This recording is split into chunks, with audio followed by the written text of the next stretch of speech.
Miraba ny fiangonana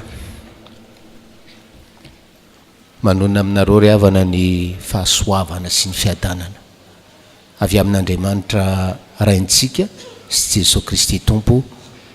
Amen.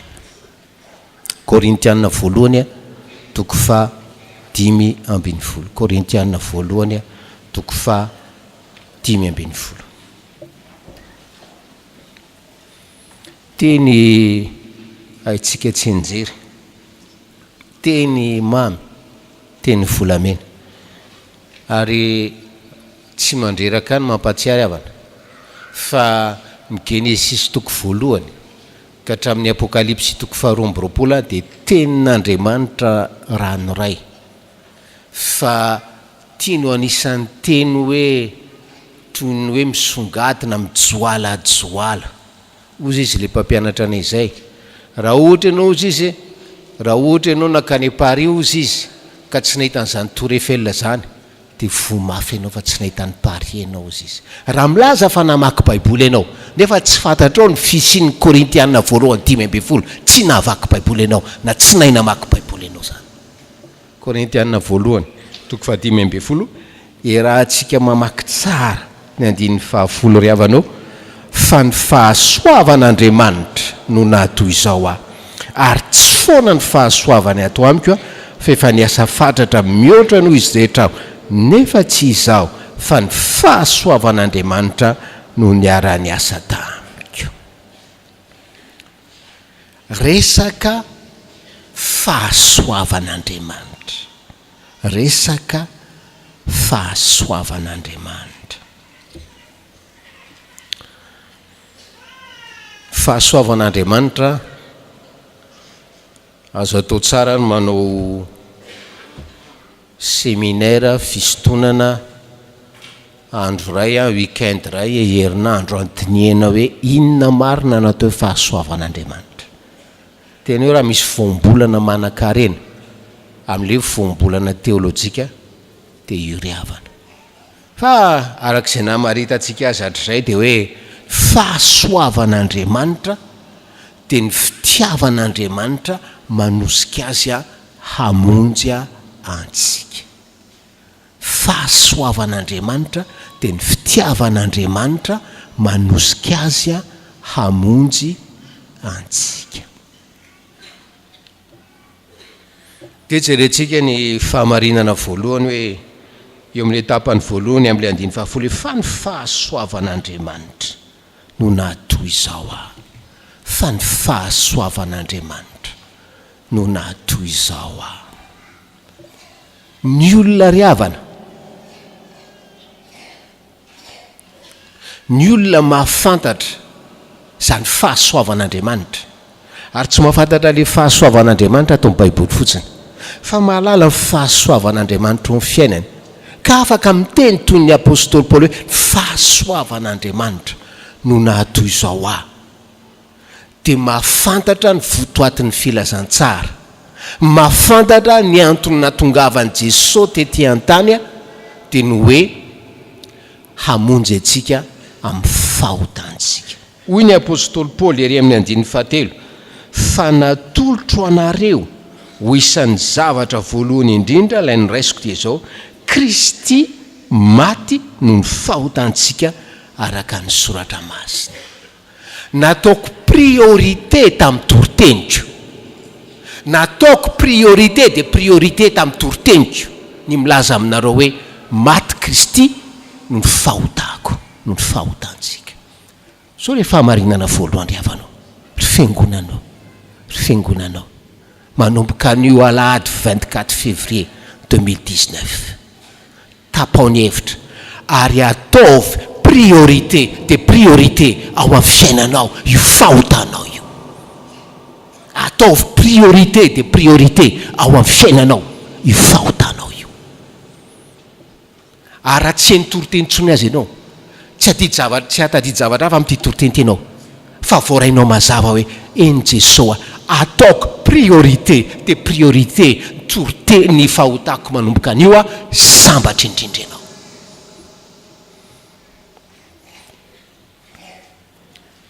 fa zany ny olona mahalala ny fahasoavan'Andriamanitra le fitiavany mahatonga azy hamonjy antsika amin'ny problème numéro 1 antsika fahotantsika ry havanao. Priorité de priorité n'Andriamanitra tsy hoe io toe-batako tezay ny aretiny io ry havana. Non, tsy priorité an'izany. Priorité de fahotako paster. Zany priorité de priorité n'Andriamanitra. Ataovy priorité de priorité anao manomboka izao fahotanao. Asa fividianana dekona to androany misy olona viady teny hoe ny alo priorité de priorité ko paster ny olany dekona mampalahelo ianao. Misy olona viady hoetrehitra hoe ny azo ihany mba tiako dekona asa raha ho tafita mahantra ianao mahantra ara-panahy ianao. Ataovy priorité de priorité fahotanao. Ka rehefa ataonao priorité de priorité ny fahotanao voalohany indrindra hozy Paoly dia manao ohatran'ny Paoly ianao, manao zavatra tsy hainao hatramin'izay ianao na tsy haiko koa ary zavatra tsy hainao hatramin'izay. Dia miteny ohatran'ny Paoly ianao eo amin'ny 9:7. Dia raha antsika mamaky ny 9:7 ny anaran'i Jesosy, fa izaho dia ambany indrindra amin'ny apôstôly ka tsy mendrika atao hoe apôstôly satria efa nanentsika ny fiangonan'Andriamanitra. Ny olona manao priorité de priorité ny fahotany dia matsiaro tsy mendrika ry havanao, matsiaro tsy mendrika, matsiaro ambany indrindra. Raha tsika re zao manao concours atao isotry fitiavana ato dia hanao concours tsika hoe iza ny matsiaro tsy mendrika indrindra amintsika reto, iza ny matsiaro ambany indrindra amintsika reto.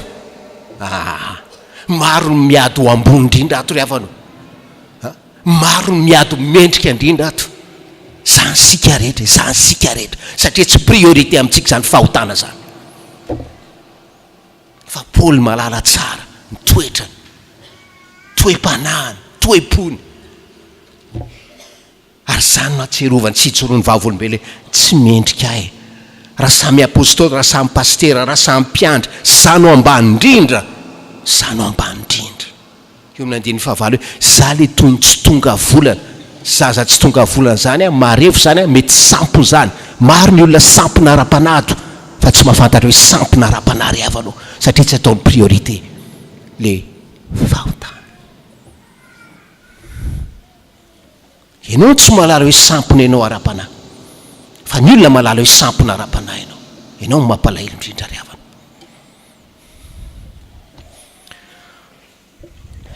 Sady tsy tiantsika io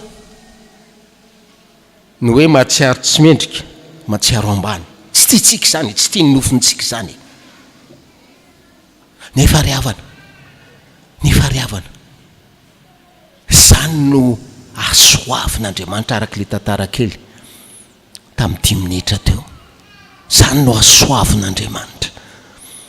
Tsaroantsika ve ny tantara Mefiboseta, zafikeliny Saoly mpanjaka, Samuela 2:7.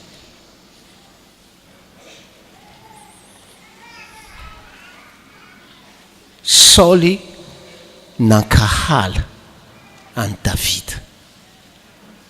Saoly nanao zay rehetra azony atao hifofona ny ainy Davida. Tsy nahafaty azy.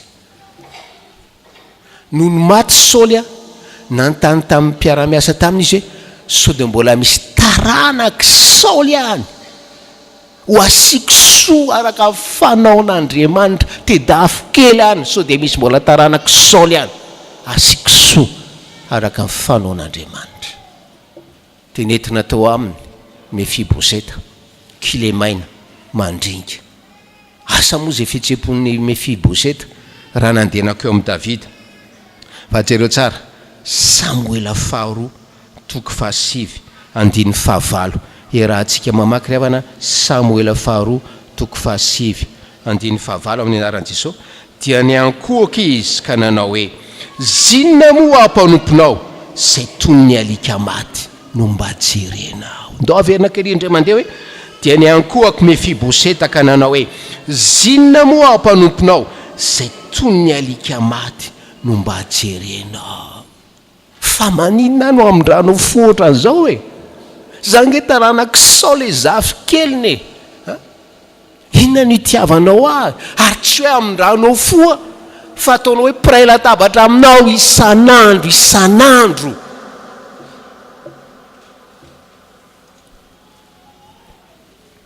Mefiboseta mamelesona antsika androany eo natrehan'Andriamanitra eo natrehan'i Davida zay tandindon Jesosy matsiaro toy ny alika maty aho izy.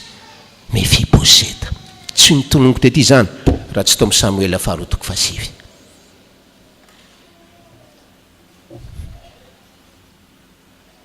Zany toe-po zany, zany toe-panahy zany ry havanao, zany ny tiany tompo anananao. Raha zany tsy ho fantatro ny atao hoe fahasoavan'Andriamanitra, tsy ho fantatro zany atao hoe famonjena, tsy fantatro ny hoe volomila vonjena amin'ina fa Jesosy mpamonjy fotsiny, fa atao priorité. De priorité fahotanao dia afantatra ny fahasoavan'Andriamanitra ianao ry havana, afantatra ny fahasoavan'Andriamanitra ianao. Ary io fahasoavan'Andriamanitra io rehefa manana izay toe-po zay, rehefa manana izay toe-po zay ianao, io fahasoavan'Andriamanitra io iasa anapotika ny fahotanao io. Ianao tsy ahapotika ny fahotanao tsy alevina ny fahotanao ianao fa fahasoavan'Andriamanitra no iasa anapotika ny fahotanao io ary anova anao. Paoly apôstôly joro vavolombelona tonga tety tany Kristy hamonjy ny mpanota ary amin'izany lohany, zany voalohany, zany champion ny mpanota. Fa io champion ny mpanota io ry havana novainy Jesosy, nasoavin'i Jesosy, tena ataony champion ny apôstôly. Io ny apôstôly lehibe indrindra ao amin'ny testamenta vaovao.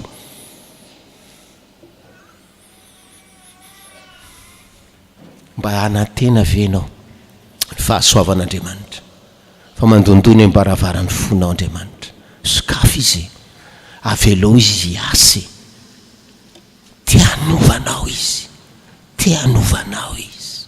Taka nanovany amin'ny Paoly, taka niesany tamin'ny Mefiboseta, taka niesany tamin'ny Matthieu mpamorietra. Raha misy asa ratsy sy tena hoe ahitana fahafambaraka teo amin'ny fiarahamonina tamin'izany fotoana zany,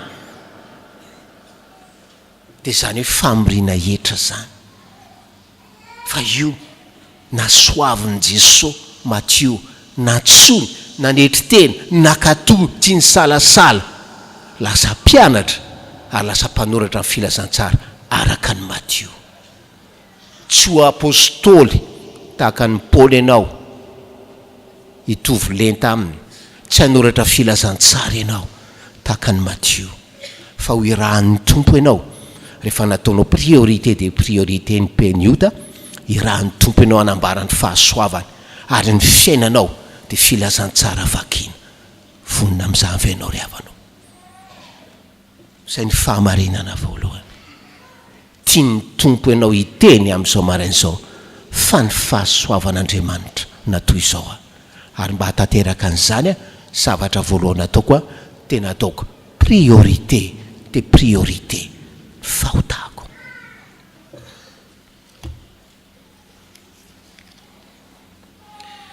Raha toizana andeha avy antsika vakina angely havana ny andininy 10. Ny anaran'i Jesosy, fa ny fahasoavan'Andriamanitra no natoy izao ary tsy foana ny fahasoavany ato amiko fa efa niasa fatratra mihoatra noho izy rehetra aho, nefa tsy izaho fa ny fahasoavan'Andriamanitra niara-niasa tamiko. Fahamarinana faharoa ry havana, mbola fahamarinana volamena ihany koa ho an'izay manokatra varavarana amin'Andriamanitra sy amin'ny fahasoavany. Teny fikasana promesse meny aminao dia hoe eo amin'ny andininy 10 hoe tsy foana fahasoavan'Andriamanitra ao aminao, tsy foana fahasoavan'Andriamanitra ao aminao. Tsy foana io hoe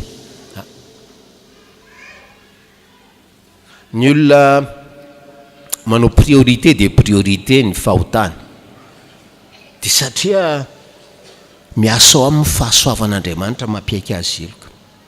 Ny olona manao priorité de priorité ny fahotana dia noho ny fahasoavan'Andriamanitra dia mamaky teny te hitombo amin'ny fahalalana an'Andriamanitra, fahamasinana, hitombony amin'ny fahalalany tsy fahatanterahany sy ny fahalemeny sy ny fahotana. Ary ny teny nefa mbola hoe ananany promesse milaza hoe io teny meko anao io teny ny fahasoavanao io tsy verina amiko io raha tsy efa navita zay nanirahako azy, raha tsy efa nahavokatra, mitondra vokatra ao aminao ry havanao. Zany ny promesse n'Andriamanitra. Fahasoavako, tsy foana io fahasoavako io ao aminao, tsy foana io fahasoavako io ao aminao. Mampihetsi-po ry havana ny tantarany John Newton. John Newton ny ahafantarana azy dia le nanoratra n'le hira hoe Amazing Grace. Fahasoavana mahagaga, fahasoavana mahatalanjona. Ary tena mahatalanjona tokoa nke le fahasoavan'Andriamanitra. Ampatsaheviko vetivety ry havana ny tantaram-piainany John Newton. Tamin'ny fahafito taonany dia maty ny mamany no mba hoe nitaiza azy ara-panahy, taiza azy tao amin'ny tompo. Dadany olona marin reny, olona zao tontolo zao. Dia noho ny maty ny mamany dia lasa nikrosifahana moramora John Newton amin'izany fiainana zao tontolo zao zany. Mba lasa marin ihany koa izy, ohatra ny dadany ry havana, lasa marin ihany koa izy. Ary izy lasa marin io mba nanana sambony koa izy dia lasa izy mihitsy koa no hoe trafiquant d'esclave. Sa zany ny fiainan'ity John Newton ity. Ary dia namindran'Andriamanitra fo izy, nahitany fahasoavan'Andriamanitra izy. Fa nisy tempête goavam-be indray mandeha teny ambony ranomasina teny. Zay ny nanozongozona an'Andriamanitra an'ity John Newton ity. Eo amin'ny 17 taonany lazain'ny biographe mpanoratra ny tantarany tamin'ny 17 taonany John Newton zany nanana fiainam-biby. Ary raha ny marina ozy izy tsy nanana fiainam-biby izy fa nanana fiainam-biby ty John Newton ty. Zany namindran'Andriamanitra fo, zany nanehoan'Andriamanitra ny fahasoavana.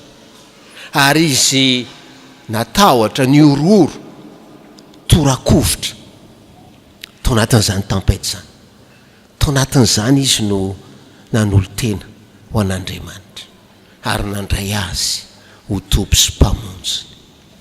Ary eno ny fijoran'ny John Newton vavolombelona torinan'izay nandraisany an'Andriamanitra zay. Ary tsy hoe torinan'izay nandraisany an'Andriamanitra zay, torinan'izay nandraisany an'Andriamanitra zay moa dia nanolo-tena dia lasa nanao pastera tany amin'ny Anglikana. Fa ty tantara ty roa na telo taona talohan'ny hafatesany John Newton, ilazana hoe tsy foana tao amin'ny fiainan'ny John Newton, zany hoe fahasoavan'Andriamanitra nanova azy zany.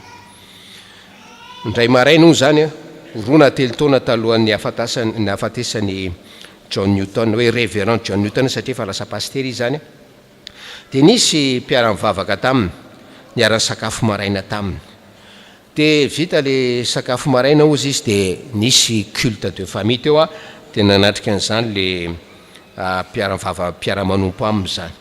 Ary ny tenin'Andriamanitra zay hoe perikiopa tamin'io andro io dia ty Korintiana 1:12 teo hoe fa ny fahasoavan'Andriamanitra no nahatoy izao dia no nahavaky le Korintiana 1:12 i John Newton ry havana dia nanomboka nangano ny maso, nanomboka ny tomany John Newton, nanomboka ny gogogogo John Newton. Dia izao no nytenenina, tsy tokony ho zao izy ny toetrako, tsy tiako ho zao izy ny toetrako. Tena hoe halako ny ratsy ary tena maniry fatratra ny tsara,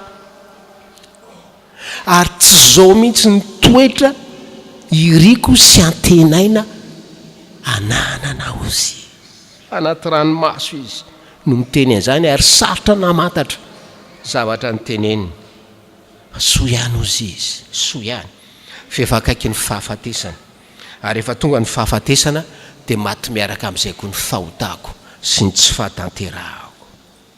Fa zao ozy izy, zao no lazaiko anareo, zao no lazaiko anareo. Na dia hoe tsy tokony ho zao aza ny toetrako, na dia hoe tsy tiako izao aza ny toetrako, ary araka ny lazaiko teo, tsy zao ny toetra antenaiko ho ananana. Misy zavatra tokana ambarako aminareo mazava, ary tsy ampisalasalana ozy izy. Efa niova, ary tsy le toetrako taloha intsony zao toetrako zao, fa taloha andevon'ny fahotana, ary taloha andevon'ny devoly. Efa tsy zany intsony aho, fa zao ny fahasoavan'Andriamanitra matoy zao aho. Ary io fahasoavan'Andriamanitra io tsy amela raha tsy tanterana izay asany. Riavanao, sambatra ianao raha ataonao priorité de priorité ny fahotanao manomboka an'io, fa tsy ho foana ao aminao fahasoavan'Andriamanitra. Famarinana fahatelo farandriavana, Korintiana 1:10, ny 9 dia averintsika vakina zany. Fa ny fahasoavan'Andriamanitra no natoy zao aho, ary tsy foana ny fahasoavany aty amiko, fa efa niasa fatratra mihoatra noho izy rehetra aho, nefa tsy izao fa ny fahasoavan'Andriamanitra no niara-niasa tamiko. Famarinana fahatelo riavana, famarinana fahatelo riavana dia zao: miara-miasa amin'ny fahasoavan'Andriamanitra. Le fahasoavan'Andriamanitra zany a te hiasa, hamonjy, hanova. Fa ozy izy eto amin'ny andin'ny fahatelo hoe, eo amin'ny tapany fahatelo eto amin'ny fahamarinana fahatelo hoe miara-miasa amin'ny fahasoavan'Andriamanitra. Miara-miasa amin'ny fahasoavan'Andriamanitra. Ry havana, ny olona izay nanao ho priorité de priorité ny fahotany ka mahita ny fahasoavan'Andriamanitra miasa ao aminy, dia manana fahavitrehana hiara-hiasa amin'Andriamanitra, hatanteraka ny fanovana, hatanteraka ny fitombony amin'ny fanahafana an' Jesosy. Ary zany no mahatonga ny Toriteny, jerentsika ange ny Fjkm 5 hoe, Fjkm 5 ry havana.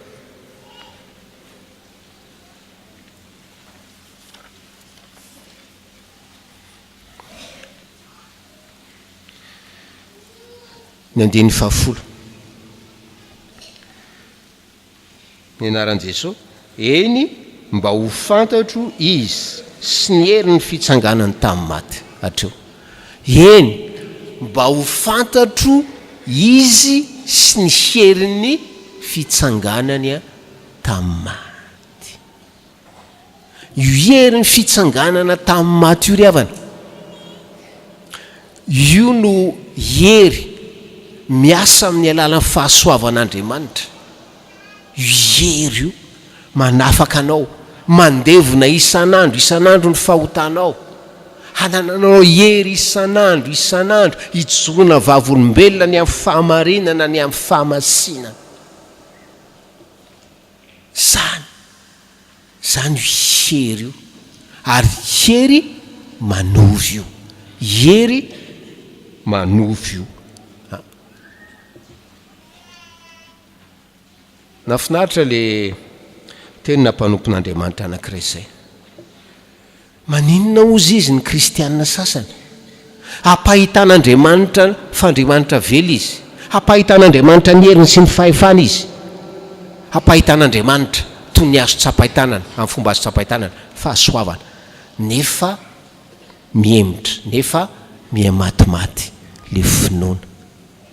Satria ozy izy tsy fatany fa mila miara-miasa izy, tsy fatany fa mila miara-miasa amin'ny fahasoavan'Andriamanitra izy. Hiara-iasa an'iny iova, hiara-iasa amin'ny fanofana.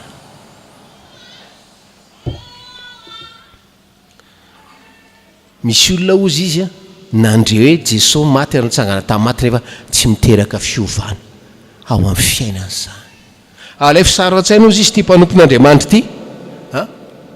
Raha hoe misy ankizy zao mba niezaka izy nilofo tamin'ny fianarana izy dia afaka baka izy, afaka baka izy. Tsy mitady fianarana eny akato izy na any akafa fa manao réinscription amin'ny terminal.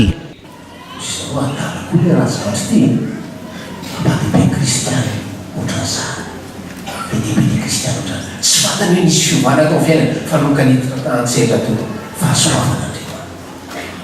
Alefy sara an-tsaina ozy izy.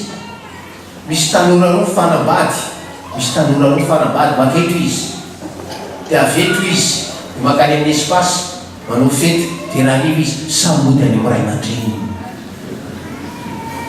Izy nareo misy fahavazana reto be ny kristianina manana fahavazana, satria tsy mahafantatra hoe efa nitsangana tamin'ny maty Kristy, ary tsy mahafantatra ny heny fitsangana tena maty. Maro sy dia Jesosy fitiavana, misy fahavazana.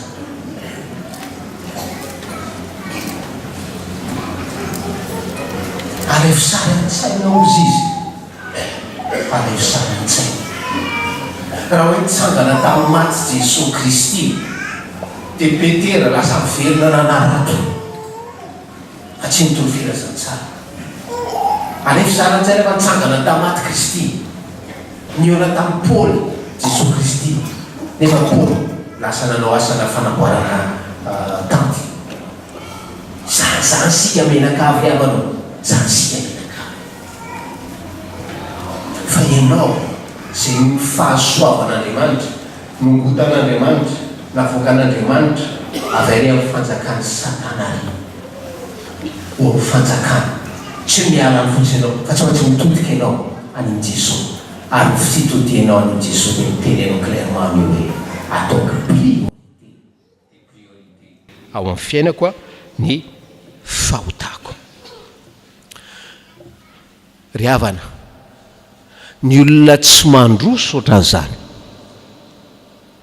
ny olona tsy mitombo amin'ny fahasoavana, satria tsy miara-miasa amin'ny fahasoavan'Andriamanitra, tsy hoe toetra fotsiny hoe mistagna spirituellement, tsy mistagna spirituellement, fa miemotra.